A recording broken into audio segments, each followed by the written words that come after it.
नमस्कार, आप देख रहे हैं हिंदी खबर। मैं हूं आपके साथ पंकज यादव। शुरुआत करते हैं जहां पर त्रिस्तरीय पंचायत चुनाव परिणाम घोषित होने के साथ ही उत्तराखंड में जिला पंचायत अध्यक्ष के पदों पर भी आरक्षण की अधिसूचना जारी कर दी गई। वहीं कांग्रेस ने अब जिला पंचायत अध्यक्षों के आरक्षण पर सवाल खड़े कर दिए हैं। कांग्रेस का कहना है कि कांग्रेस समर्थित उम्मीदवारों को अध्यक्ष पद का चुनाव लड़ने से रोकने के लिए आरक्षण में मनमानी की गई है। तो वहीं कांग्रेस के आरोप को यहां पर नकारते हुए सीएम पुष्कर सिंह धामी ने सीधे तौर पर तंज कसते हुए कहा कि जब सब कुछ प्रक्रिया के तहत किया गया है और अगर कांग्रेस को कोई भी समस्या है तो वो आपत्ति दर्ज करा सकती है। इसी पर खास चर्चा करेंगे, लेकिन उससे पहले ये रिपोर्ट देखिए।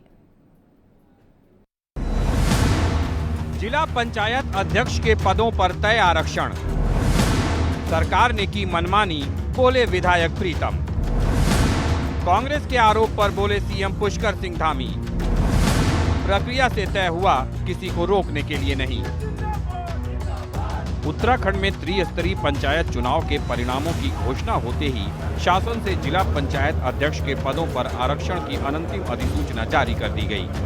देहरादून और अल्मोड़ा जिला पंचायत में अध्यक्ष की सीट सामान्य महिला के लिए आरक्षित की गई है, जबकि बागेश्वर में जिला पंचायत अध्यक्ष की सीट अनुसूचित जाति की महिला के लिए आरक्षित की गई है। चमोली, चंपावत, उत्तरकाशी और नैनीताल में जिला पंचायत अध्यक्ष की सीट अनारक्षित रखी गई है।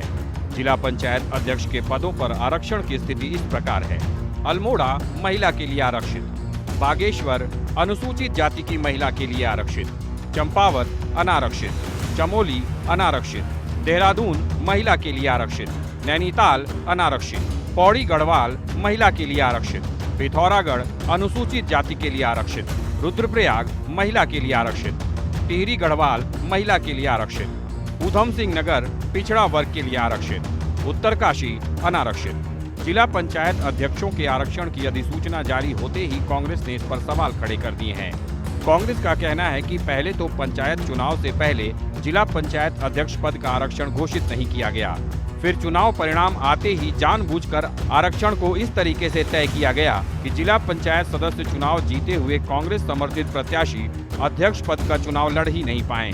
कांग्रेस विधायक प्रीतम सिंह ने कहा है कि उनके बेटे को जिला पंचायत अध्यक्ष पद पर चुनाव लड़ने से रोकने के लिए देहरादून जिला पंचायत अध्यक्ष पद को महिला के लिए आरक्षित कर दिया गया है। प्रीतम सिंह ने सरकार पर मनमानी के साथ ही आरक्षण तय करने में भ्रष्टाचार का आरोप लगाया है। वहीं कांग्रेस के आरोप को खारिज करते हुए सीएम पुष्कर सिंह धामी ने कहा है कि पहले तो कांग्रेस पंचायत चुनाव की राह में रोड़े अटका रही थी और अब जिला पंचायत अध्यक्ष पद आरक्षण पर सवाल उठा रही है। सीएम धामी का कहना है कि सब कुछ प्रक्रिया के तहत हुआ है और अगर कांग्रेस को कोई दिक्कत है तो वो उचित मंच पर आपत्ति दर्ज करा सकती है।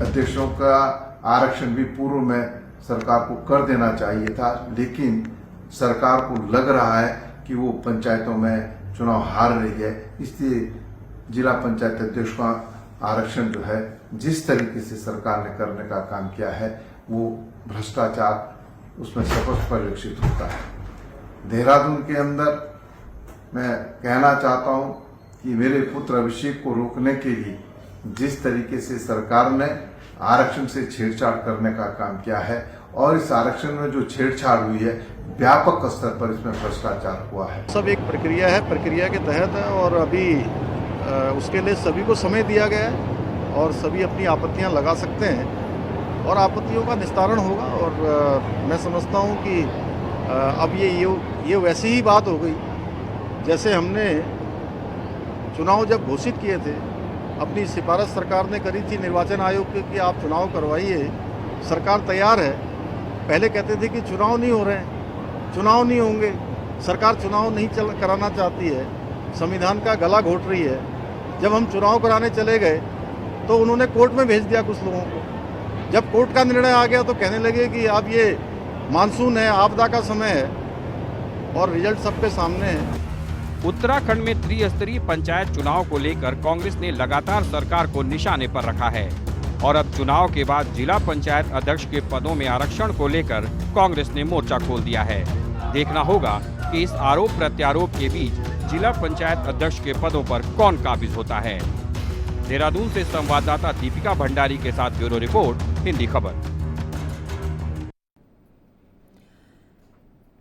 तो देखिए, त्रिस्तरीय पंचायत चुनाव के बाद आखिरकार जिला पंचायत अध्यक्ष पद को लेकर अब आखिरकार यहाँ पर चाहे बीजेपी की बात करें या कांग्रेस की बात करें, आमने सामने नजर आ रही है। मेरे साथ में इसी चर्चा में कुछ मेहमान जुड़ चुके हैं, उनका परिचय आपसे करा देती हूँ। कमलेश रमन, प्रदेश प्रवक्ता बीजेपी हमारे साथ में, गरिमा दसोनी, प्रदेश प्रवक्ता कांग्रेस हमारे साथ में, और अरुण शर्मा, वरिष्ठ पत्रकार हमारे साथ में जुड़ चुके हैं। आप सभी का बहुत बहुत स्वागत है हिंदी खबर पर। चर्चा की शुरुआत गरिमा जी आप ही के साथ में करते हुए, आखिरकार मुख्यमंत्री तो कह रहे हैं कि अगर इसमें आपको किसी भी तरीके की आपत्ति है तो आप आपत्ति दर्ज कराइए। पिछली बार भी पंचायत चुनाव जब हुए थे, जब कहा था कि आपत्ति आप कोर्ट तक पहुंचे, कोर्ट की तरफ से जिस तरीके से कहा था पंचायत चुनाव को लेकर, तो वो चीजें सोल्व हुई थी। इस बार भी आप जाइए, वो तो सीधे तौर पर कह रहे हैं। जी जी बिल्कुल, मुझे समय दीजिएगा एंकर महोदया, और सभी को नमस्कार। देखिए, हमारे साथ बहुत ही संभ्रांत और बहुत ही वरिष्ठ पत्रकार प्रदेश के बैठे हैं अरुण जी। ये बताएंगे आपको कि कैसे मनमानी और धांधली हुई है, और मेरी बात पर मोहर लगाएंगे जैसे जैसे मैं आपको तथ्य रखते चली जाऊंगी। प्रदेश में राज्य गठन के बाद से अब तक 3 बार पंचायत चुनाव हुए हैं। इस पंचायत चुनाव से पहले 2003, 2008 और 2014, और 3 के 3 पंचायत चुनाव में जिला पंचायत अध्यक्ष का जो आरक्षण था वो चुनाव से पहले ही बाकी के आरक्षण के साथ घोषित हो गया। जैसे पंचायत चुनाव के लिए बाकी के आरक्षण घोषित हुए, वैसे ही जिला पंचायत अध्यक्ष का आरक्षण भी पूर्व में ही घोषित कर दिया जाता रहा है अभी तक। तो ये किस तरह से कानून को, नियमों को तोड़ मरोड़ रहे हैं, ये देखिए। उसके अलावा अगर मैं बात करूं आपको, तो 11 जून 2025 को इसी सरकार ने, इसी धामी सरकार ने एक शासनादेश जारी किया, जिसमें उन्होंने जिला पंचायत अध्यक्ष के लिए कैसे आरक्षण तय होगा इसका रोस्टर सबके सामने जग जाहिर करा कि हमारा फॉर्मूला क्या होगा आरक्षण करने का। फॉर्मूले में उन्होंने 13 जिलों का जिक्र किया है। 12 जिलों में आज संपन्न हो गए हैं चुनाव, और 13वां जिला जो कि हरिद्वार में अगले वर्ष चुनाव होने वाले हैं। तो 13 के 13 जिले का उसमें उल्लेख किया गया है कि जिसकी जितनी पॉपुलेशन उसको हम 13 से भाग देंगे और इस तरह से हम सीट्स निकालेंगे। जैसे एसटी समुदाय की जनसंख्या कितनी है प्रदेश में, उसको 13 से भाग देंगे। फिर एससी समुदाय की कितनी है, महिलाएं कितनी हैं, सबको 13 से भाग देने के बाद हम अपना आरक्षण जारी करेंगे। लेकिन इन्होंने अपने ही शासनादेश को डस्टबिन में डाल दिया मात्र 1 महीने में, और इन्होंने फॉर्मूला क्या अपनाया कि जिन 12 जिलों में चुनाव हुआ, केवल 12 जिलों से भाग दिया गया, और उससे पूरी मनमानी और जो ये चाहते थे वो इनको मिल गया। यानी कि शासनादेश जारी करते हो 13 जिलों का और फॉर्मूला अपनाते हो 12 जिलों में। अगर 13 जिलों से भाग दिया जाएगा जनसंख्या को, तो मैं चुनौती और दावे के साथ कह रही हूं कि देहरादून सीट जो है अनारक्षित घोषित होगी। अब ये सवाल ये उठता है कि ये ट्रिपल जो टेस्ट की बात सुरेश महाजन बनाम मध्य प्रदेश गवर्नमेंट जो है, उसमें सुप्रीम कोर्ट ने कहा था कि पंचायत चुनाव में आरक्षण घोषित करने के लिए जिला पंचायत अध्यक्ष में ट्रिपल टेस्ट करना होगा। ट्रिपल टेस्ट के बहुत सारे मानक हैं, उसमें से एक है कि एकल आयोग आपको गठित करना होगा। उत्तराखंड ने भी एकल आयोग गठित किया, जस्टिस वर्मा कमेटी, जो एकल कमेटी है। जस्टिस वर्मा की कमेटी के जितने भी प्रस्ताव हैं, जितने भी सजेशंस उस कमेटी ने दिए, उसको भी इन्होंने ताक पर रख दिया। अभी मैं सीएम साहब को सुन रही थी, सीएम साहब ये कह रहे थे कि हमने ये कहा संविधान का गला घोट दिया, हमने ये कहा लोकतंत्र की हत्या कर दी। वाकई करी आपने 1.5 साल विलंब से नगर निकाय के चुनाव कराए, जिसमें आपने 4 लाख वोटर्स गायब कर दिए वोटर लिस्ट से। 4 लाख लोग, उत्तराखंड जैसे छोटे प्रदेश में जिसकी आबादी 1.25 करोड़ है और जिसके वोटर बमुश्किल 60-70 लाख हैं, वहां आपने 4 लाख का सफाया कर दिया और लोगों को उनके मौलिक अधिकार से वंचित कर दिया। और अब आपने पंचायत चुनाव कराए 7 महीने विलंब से, वो भी भरी बरसात में। हमारी जो भौगोलिक विषमताएं हैं उत्तराखंड की, तो बाकी सारे विपक्षी दलों ने गलत क्या कहा कि 7 महीने से आपको चुनाव कराने का समय नहीं मिला। आप भरी बरसात में, जब हमारा आपदा के साथ चोली दामन का साथ है, तब आप चुनाव करा रहे हैं। तो वाकई संविधान का तो आपने 7 महीने तक गला घोटा। लेकिन अब जो जिला पंचायत के आरक्षण, सवाल ये नहीं है कि प्रीतम सिंह के बेटे अभिषेक को रोकने के लिए यह आरक्षण घोषित हुआ है। सवाल बड़ा ये है कि मधु चौहान को क्योंकि आपको यहाँ का जिला पंचायत अध्यक्ष अब 4थी बार बनाना है, इसलिए आप इस तरह की हरकत कर रहे हैं। लेकिन ये जो भाई भतीजावाद या जो पक्षपातपूर्ण रवैया या मनमानी या ये ढेंगा मस्ती चल रही है भाजपा की, माननीय प्रीतम सिंह जी ने चक्राता से इनका सुपड़ा साफ कर दिया। वो बौखलाहट में ये कदम उठा रहे हैं और वो जानते हैं इस बात को कि प्रीतम सिंह जी में वो दम है कि वो जिला पंचायत अध्यक्ष अपना बनाकर ला सकते हैं, चाहे आप आरक्षण कोई भी रखिए। तो सवाल यहाँ पर इसका नहीं है कि जिला पंचायत अध्यक्ष कौन बनेगा, सवाल यहाँ पर अन्याय का है कि आपने अपने शासनादेश में 13 जिलों की बात करी थी, फिर आपने गुणा भाग केवल 12 से क्यों किया, और दूसरा आपने हरिद्वार को क्यों छोड़ा। ये एक मौजूद सवाल है, ये एक बहुत ही पेटेंट क्वेश्चन है कि आपने पर्टिनेंट क्वेश्चन है कि आपने क्यों छोड़ दिया हरिद्वार को। मैं वापस आपके पास में लौटूंगी। अब मैं बीजेपी के प्रवक्ता कमलेश रमन हमारे साथ में है। कमलेश जी, तमाम फैक्ट जो हैं वो गरिमा जी ने रखे हैं कि आखिरकार क्यों आप इस तरीके से कर रहे हो। पंचायत चुनाव के जिस समय पर परिणाम आ गए उसके बाद आप ये सूची जारी करते हो, उस समय पर आप पूरे तौर पर ये जो अधिसूचना है इसको जारी करते हो। आखिरकार क्या पंचायत चुनाव का इंतजार कर रहे थे कि पंचायत चुनाव के रिजल्ट किस तरीके से होंगे और उसके बाद हम आखिरकार ये अधिसूचना जारी करेंगे? क्योंकि जिस तरीके से, चाहे वो प्रीतम सिंह की मैं बात करूं या फिर जिस तरीके से गरिमा जी अभी कह रही हैं, क्या कहना है आपका इस पर? देखिए, पंचायत चुनाव को लेकर के शुरू से ही कांग्रेस की एक उठापटक चलती रही है कि ये चुनाव ऐसे क्यों हो रहे हैं, वैसे क्यों हो रहे हैं। फिर कोर्ट में जाने की प्रक्रिया शुरू की, फिर कोर्ट में अड़चन लगाने का काम किया, फिर तमाम चीजें वही हुई कि अब बरसात लग रही है, अब ये लग रहा है, अब ऐसे हो रहा है, अब यहाँ धांधली हो रही है, अब वहां धांधली हो रही है। अब सूची जारी होती है उसमें भी परेशानी, नहीं जारी होती उसमें भी परेशानी। हरिद्वार को क्यों जोड़ा गया, हरिद्वार को क्यों छोड़ा गया? भाई ये तो पुरानी प्रक्रिया है। हरिद्वार को जो है पहले से ही छोड़ा गया। 2003 में जब चुनाव हुआ तभी शुरू से ही हरिद्वार को छोड़ दिया गया था, तो उसी समय हरिद्वार को ले लेना चाहिए था। अपने 13 जिले हो जाते, आराम से उसमें चुनाव होता। अब रही बात ये कि देरी से चुनाव हुए, 7 महीने देरी से चुनाव है। 2003 में जब चुनाव हुआ तो 2002 में ड्यू था हमारा चुनाव पंचायत का, तो वो 2003 में किए, उस समय कांग्रेस की सरकार थी। तो ये आरोप प्रत्यारोप लगा करके देखिए हम इस चीज से नहीं बच सकते। कल से लेके अब तक जब से हमारी ये सूची जारी हुई है जिला पंचायत अध्यक्षों के आरक्षण की, अभी तक कांग्रेस का कोई भी नेता ये नहीं बता पाया और कोई भी नेता आपत्ति नहीं डाल पाया, जबकि कल वहां आपत्ति डालने का समय था कि आप आपत्ति डाल सकते हैं, अपनी दिक्कत और अपनी समस्या बता सकते हैं कि आपको क्या आपत्ति है इन आरक्षण पर पे। लेकिन किसी ने नहीं डाली, केवल बयानबाजी, केवल मीडिया में, केवल सुर्खियों में बने रहना एक अपनी प्राथमिकता बना ली। अब अगर जब आप आपत्ति नहीं डालेंगे तो कैसे पता चलेगा कि गलत चीजें हो गई है?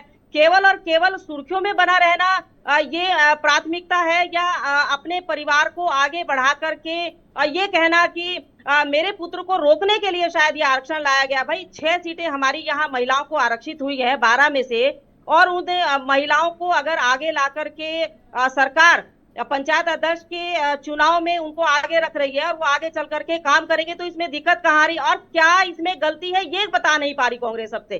कल से लेके अब तक ये नहीं बता पा रही कि इस वजह से ये आरक्षण नहीं हो सकता है। और इस आरक्षण को लेकर के जिस तरीके से बार बार चर्चाएं की जा रही है, अरे जो आपकी कानूनी प्रक्रिया है उसके तहत आप अपनी आपत्ति डालते हैं, कमलेश जी वो तो इस चीज का जिक्र कर रहे हैं। गरिमा जी इस बात को कह रही हैं कि आखिरकार क्योंकि जिस तरीके से मल्टीप्लाई का उन्होंने जिक्र किया है, 13 जिले हैं, लेकिन आप 12 जिलों को लेकर जनसंख्या के तौर पर आप ये क्या नाम है सूची जारी कर रहे हैं। आप पूरे तरीके से सूची जारी क्यों नहीं कर रहे हो? जो फैक्ट है, जो संविधान के हिसाब से, आप उस हिसाब से क्यों नहीं जारी कर रहे हो? उनका ये सीधे तौर पर कहना है। देखिए ये पेच किसने फंसाया? हम 13 जिलों का चुनाव करवाते, ये तो शुरू स्टार्टिंग हमारा जब 2002 में पहला हमारा निर्वाचित सरकार हमारी बनी, तो ये तो वहीं से शुरू हो गया। उत्तर प्रदेश और उत्तराखंड का जो एक दीवार, जो एक लकीर खींची गई, ये तो वहीं से शुरू हुई। अगर 2003 में ही सरकार उसको उत्तराखंड में ले लेती तो मुझे लगता है कि अलग से चुनाव होने की कोई गुंजाइश ही नहीं बचती। उसके बाद 12 में भी कांग्रेस की सरकार आई, तो क्यों नहीं लिया आपने उसको यहाँ? अब ये प्रक्रिया 2003 का जो गलतियां है उसको सुधारा जाएगा और आगे जो है हमारा 13 के 13 जिलों पे चुनाव होगा। लेकिन कोई ये नहीं बता पा रहा कि इस आरक्षण में कहाँ कमी है। इस आरक्षण में महिलाओं को अगर आरक्षण मिल रहा है तो कहाँ पर दिक्कत आ गई है? मुझे लगता है कि इस वक्त केवल ये कहना कि मेरे पुत्र को रोकने के लिए शायद सरकार ने ये षड्यंत्र रचा है, शायद सरकार ने ये चीजें की है। मैं बिल्कुल आपके पास में वापस लौटूंगी गरिमा जी। मैं अभी आपसे भी आपसे भी कुछ जवाब लूंगी, लेकिन अरुण जी से, क्योंकि अरुण जी भी हमारे साथ में जुड़े हुए। गरिमा जी बस क्योंकि मैं आपके पास में बिल्कुल वापस लौटूंगी, लेकिन अरुण जी भी हमारे साथ में जुड़े हुए हैं, वरिष्ठ पत्रकार हैं। अरुण जी, आप किस तरीके से देखते हैं? क्योंकि आपने गरिमा जी को भी सुना, आपने कमलेश रमन जी को भी सुना कि आखिरकार ये तो पहले से ही चलता आ रहा है, आप इसको किस तरीके से देखते हैं? पंकज, बाकी तो ठीक है। देखिए राजनीति में ये उठापटक चलती रहेगी। सत्ता पार्टी जो भी कुछ करेगी, सत्तारूढ़ दल जो करेगा, विपक्ष उसका विरोध करेगा। और यही देखिए इस मामले में भी चुनाव में भी हो रहा है, क्योंकि जब चुनाव नहीं हो रहे थे तब कांग्रेस ने धरती आकाश एक कर दिया था कि चुनाव नहीं हो रहे हैं, और जब चुनाव होने लगे तो ऐसे समय में क्यों हो रहे हैं।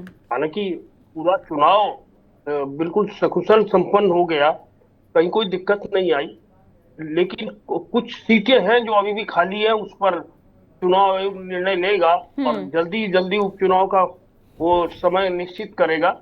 लेकिन देखिए ये परंपरा सी बन गई है उत्तराखंड में कि जब हमने चुनाव कराए पंचायतों के तो हरिद्वार को अलग छोड़ दिया। ये रमन बिल्कुल सही कह रही है, और रमन इसलिए बहुत आधिकारिक तरीके से बोल रही है कि ये लंबे समय तक कांग्रेस में ही थी, तो इनको कांग्रेस के कार्यकाल की सारी लूप होल्स का भी पता है, अच्छाई भी पता है, बुराई भी पता है। तो ये देखिए इसलिए कमलेश बिल्कुल कॉन्फिडेंट से बोल रही है, और मुझे ये लगता है कि केवल एक चीज जो आज सामने आ रही है, ये जो आरक्षण था ये पहले घोषित हो जाना चाहिए था, केवल इतनी सी बात है।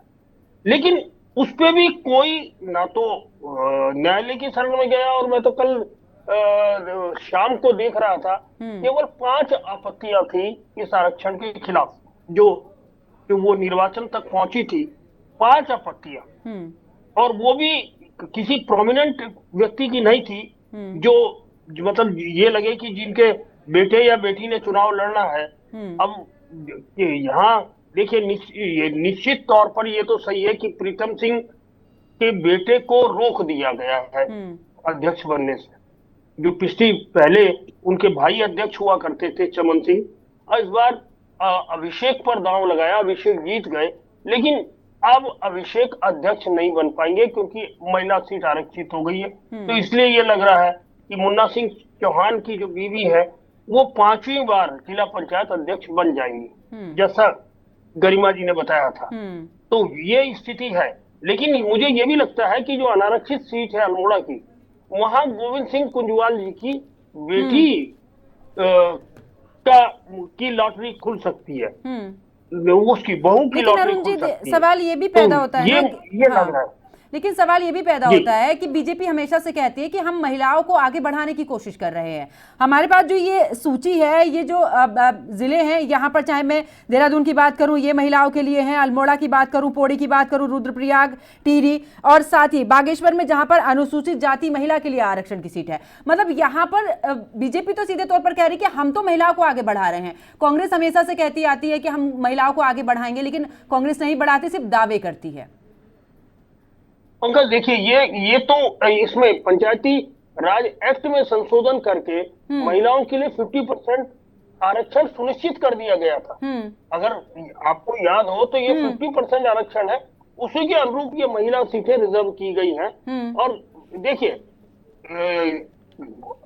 हर दल और हर सरकार ये दावा करती है महिलाओं को आगे बढ़ाने का, तो यहाँ ये केवल कहा नहीं गया, करके भी दिखाया गया।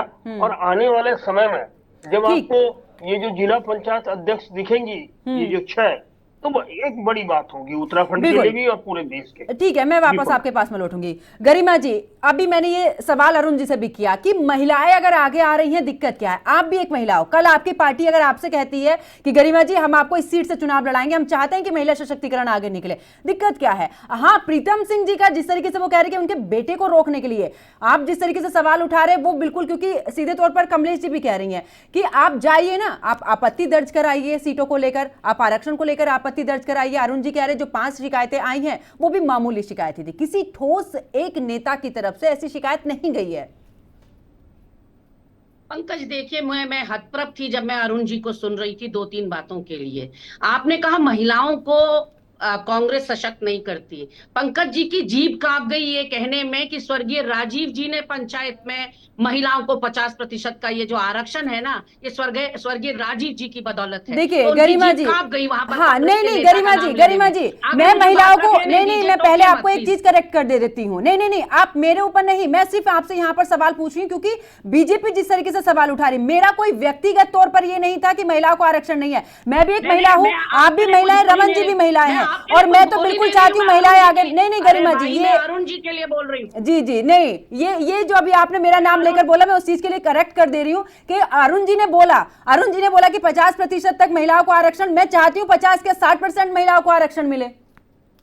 पंकज जी सुनिए, मेरा भी दोबारा सुनिएगा, आपको गलतफहमी हो रही है। मैं आपके ऊपर कोई सवाल नहीं उठा रही हूं। मैंने कहा मैं हतप्रभ रह गई अरुण जी को सुनकर, क्योंकि मैं इन्हें जागरूक पत्रकार समझती थी। ये कह रहे सकुशल निपट गए, यहाँ चुनाव या अखबार नहीं पढ़ते। चुनावी ड्यूटी में सीधे मुंशियारी की चोटी, जो कि बहुत हाइट पर मुंशियारी है, चुनावी ड्यूटी में हार्ट अटैक से एक व्यक्ति या एक शिक्षक की मौत हो गई। वो इन्होंने नहीं पढ़ा, ये इनको सकुशल लगता है, क्योंकि इनके परिवार का नहीं होगा ना वो व्यक्ति जो गया होगा, तो इनको ये सकुशल और शांति से चुनाव दिखाई पड़ते हैं। कितनी प्रॉब्लम्स हुई जो मतदाता आए मतदान करने के लिए, वो सब एक तरफ रख देते हैं। चलिए, इन्होंने कहा रमन बहुत ही कॉन्फिडेंस से बोल रही है, रमन बहुत लंबे समय तक कांग्रेस में रही है, प्रोस भी जानती है, कॉन्स भी जानती है। तो रमन ये भी जानती होंगी कि शुरुआत में जब राज्य गठन हुआ 2 सालों के लिए हुआ, 2002 से 2002 तक किसकी सरकार थी? भाजपा की सरकार थी। पहली सरकार यहाँ भाजपा की थी, अंतरिम सरकार, और हमारा राजधानी का मुद्दा लटक गया। लेकिन वो अरुण जी आपको नहीं बताएंगे।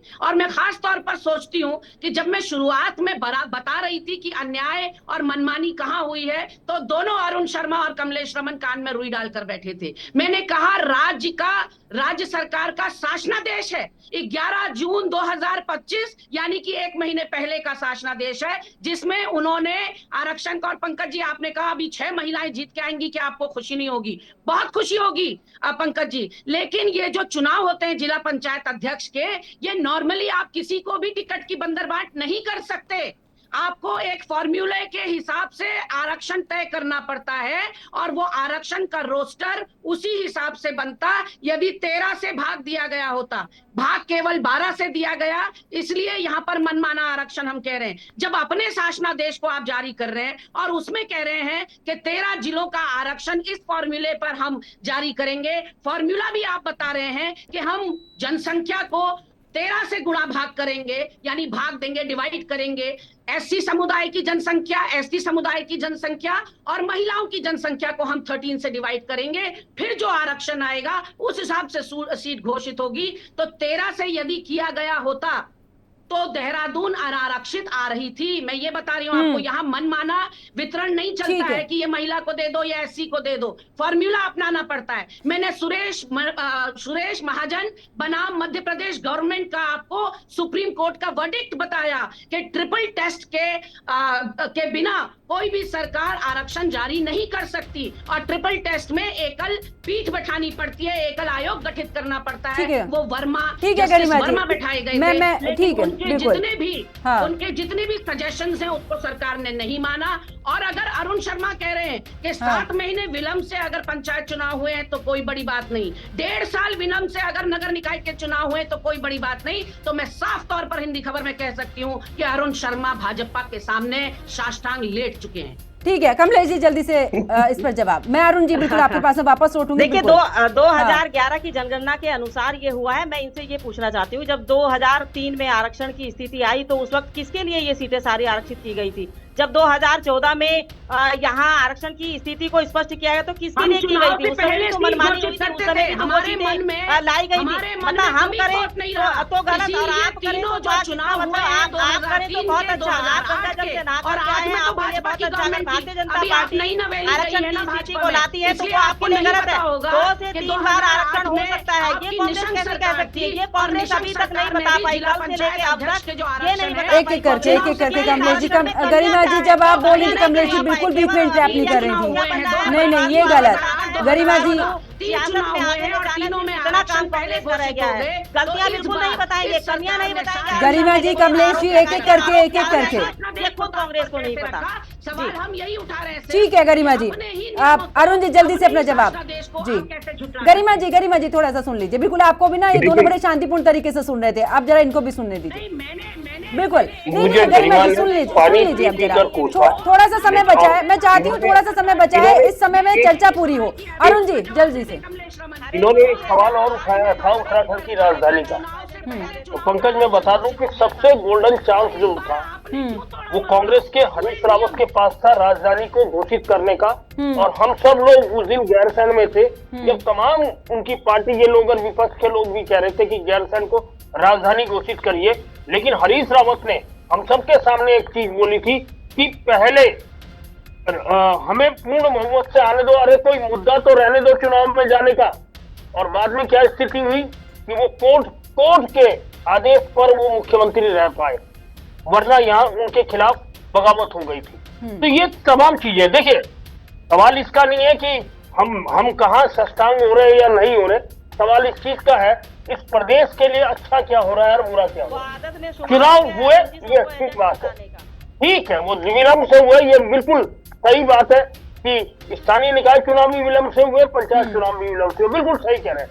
लेकिन हुए जब नहीं हो रहे थे तो आप सवाल उठा रहे थे कि क्यों नहीं हो रहे, जब हो रहे हैं तो आप सवाल उठा रहे हैं कि क्यों हो रहे हैं। नहीं, सवाल तो उनका ये था ना कि इतने देरी से क्यों।